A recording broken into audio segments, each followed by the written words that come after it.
everyone, it's Jean from the Inky Owl Studio. This is part two of the fabric cloth journal that project that I'm working on. I will link down below part one in case you missed that. And we're putting together pages that are made from cloth. And I am saying this is a lot of fun, and it's really great for those of you who like cloth and fabric and like the way things feel and using textiles and such. It will be made out of cloth, but there will be plenty of opportunities for actual writing on paper because a lot of the ephemera will contain paper that's tucked inside these pockets and such. Um, I hope that I heard from a lot of your comments the last time that there are those of you who either want to do something like this in the future or are actually working on one, and I think that's really exciting. Maybe there's even more of you who are in that same ballpark. I would love to hear from you. I would love to hear your progress, and if you want to, send me some photos at my email address, inkyowlstudio. Dot, at gmail.com. And I would like to really start posting some of those pictures to the community page to inspire other people as well, because this is something that is just like working with paper. There's just all kinds of ideas, and people have so much creativity in doing this. So yeah, if you can, that would be just really special. So today we're going to be doing some pages, and I'm going to give you some tips and tricks on the things I've done and putting them together that maybe it can kind of help spur ideas and juice up your creativity and such. Uh, and I am hoping that the next video after this one is going to be mainly filling everything and sort of doing the ephemera part. So without further ado, let's get started.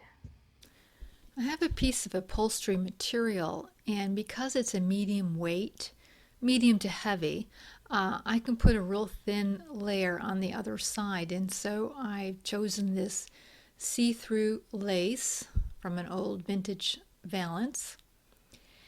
But the top of the lace would be way too thin and fragile to use as an opening for a pocket. So I have a strip of cloth that is about an inch wide and the width of my 2 pages there. And I will cut the piece down, making sure that some of the lace hangs down below. I kind of like that look.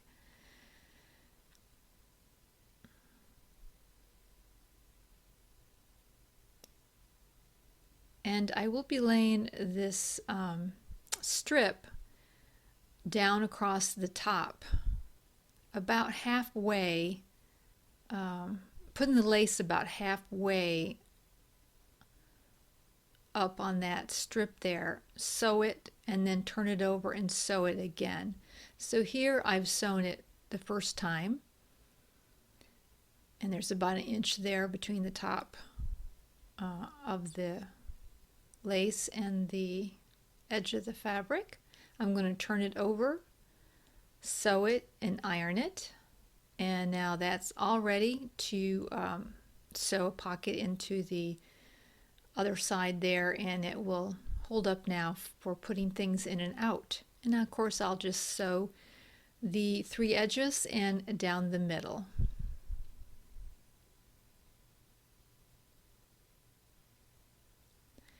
And I fold over and iron it so that I can sew down that middle part. And now I'm going to put in a horizontal belly band. And I have this fabric, and it's about, it frays pretty easy. I am turning it over, not quite 2 inches there. I sewed it 2 times because it frays so much. I wanted to make sure I caught the frays before they went all the way up. And I'm just going to trim then along those stitch lines and iron it, and then sew it on the sides and down the middle. And of course when you sew, just to remind you, I go back and forth to make sure it's secure. So here are my pages that we've done so far. And now in this particular page, in this white area, I'm going to put in a little pocket. and I want it to be 4 inches long, 4 inches high, and about 3.5 inches wide. So I'm adding 10 inches. No, let me go backwards. It's going to be a 4-inch pocket, and I doubled that measurement and added 2 more inches for a flap over. So I came up with a 10-inch strip because I'm going to have a flap there on top, and I will turn over that little top edge there and stitch on that, and then stitch the 3 sides. I didn't have to stitch the bottom, but I did anyways to make it look the same. And then I have a pocket there. And since this is already, these 2 pockets are already sewn together, I'm going to glue it in. Now, fabric, unlike paper, will seep through. The glue will seep through to the other layer. So I put that cereal box in between the 2 layers to catch that. And I'm going to be putting the glue on the 3 different sides, leaving that 3rd side open again so we have a back pocket as well. I will place it down, and I will press it very firmly all the way around, just sort of holding it for a little while, for about 30 seconds, just making sure that that glue seeps into the fabric and makes good contact. Now it will seep through to the other side. That's why the cereal box is in between the 2 layers. And before I let it dry, I'm going to release that seepage with my scissors or something long so that there isn't contact. And then I'll just let that dry for a little bit. This strip is this small strip, and I want to make 2 pockets there on the side. I think it's from an old sheet, so it's not heavy. It's, a lightweight, medium weight type of thing. I've ironed the 2 places where I want the flaps to be, so that I know where to sew it. I'm going to be putting a button, before I sew these pockets in, I'm putting a button on each side. This is going a little faster than I thought it would. So as you can see there, I did put that bottom pocket on the opposite side, and those seam lines help me to know, where to stop with that lace. I've got the button sewn in, the pocket sewn in, and this ribbon now is going to wrap around each button just as a way to give closure to the ephemera, just to kind of help it stay in, and just kind of be fun and interactive. This is a piece left over from one of the pages, and I am going to gather up the middle of it, and you simply stitch on the longest stitch that your machine has, and take one of the threads. Don't take them both because you'll make a knot, but take one thread and just keep pulling it on each side there until you get the ruffle you want. And I will eventually sew this button on, and of course sew in the top and the bottom. For a vertical belly band, I'm going to iron those ruffles and sew over them again just to secure the ruffles. And now we have a cute little belly band that. So now we have, or I have these 6 pages, I should say, double spreads, and 2 signatures ready to sew. I don't know if I want to sew them in yet. I might just start making ephemera for these pages. Now this one here, I don't think I showed you how I've done this one. This particular one here, the fabric is very, it's a linen, and it's not very stiff.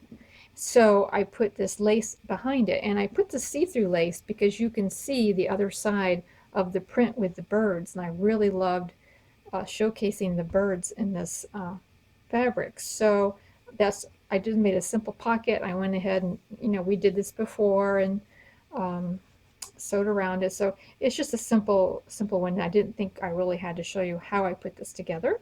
But I really love this fabric. It's so fun. Anyway, so there's that one. And I think I put it in this way. And turn the pages. And this will be the next signature with a little flap. And here is this part in here. And the little pocket.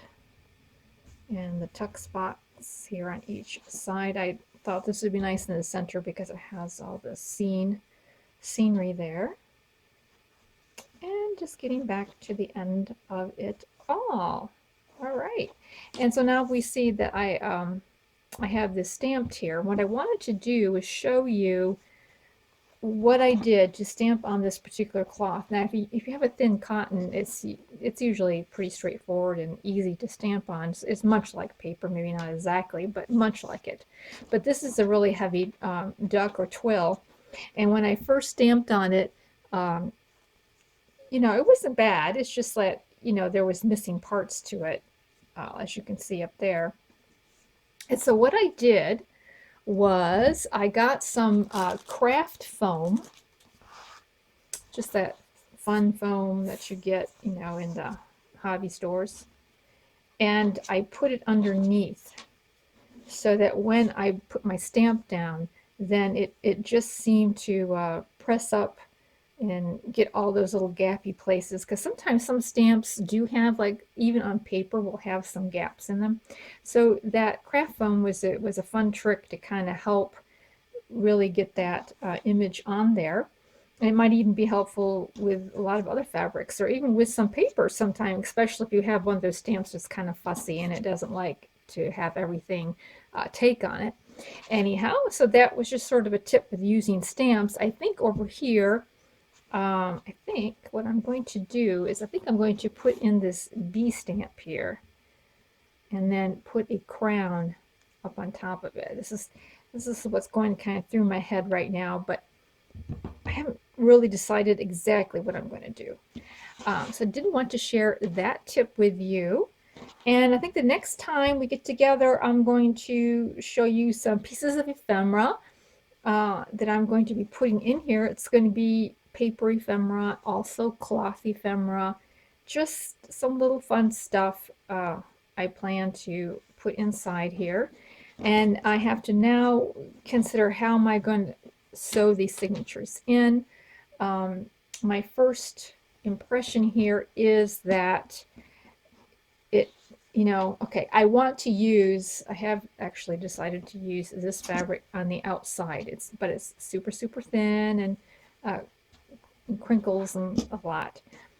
But I'm going to have to somehow put another side on here so that it'll be stable enough to hold.